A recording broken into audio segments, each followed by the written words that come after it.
de ce journal. 75 victimes officiellement recensées dans une association. C'est le premier bilan de la réunion organisée ce matin à Pleumartin dans la Vienne. Le courtier soupçonné a reconnu les faits dès le départ. Prochaine étape, l'ouverture d'une information judiciaire. Voyez le reportage d'Ilione Schulz et Jean-Pierre Pazzini.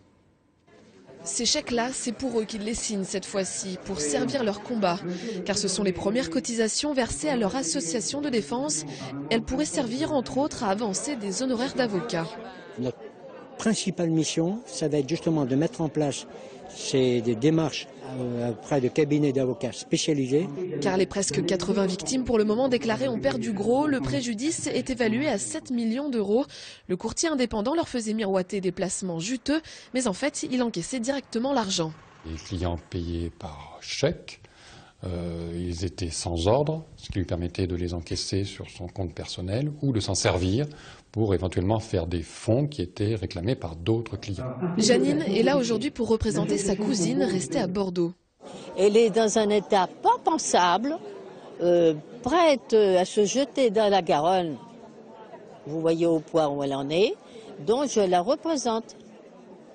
Parce que là, elle est à sac, elle n'a plus d'argent du tout. Je vais être obligé de me remettre à travailler parce que j'ai plus de complément de retraite.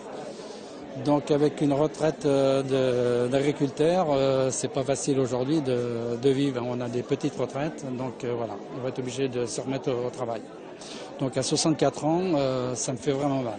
Régis est très en colère. Il connaissait l'escroc présumé depuis plusieurs dizaines d'années, tout comme Michel, convaincu que l'union fera la force. Tout le monde s'était dit, on est tout seul dans notre coin, qu'est-ce qu'on va devenir?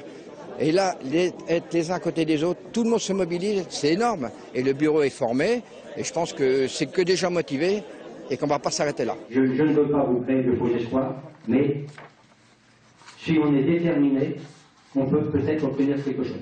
Aujourd'hui, même s'ils savent qu'ils ne récupéreront pas tout, ils sont déterminés à se battre jusqu'au bout. En bref, ces deux accidents de la route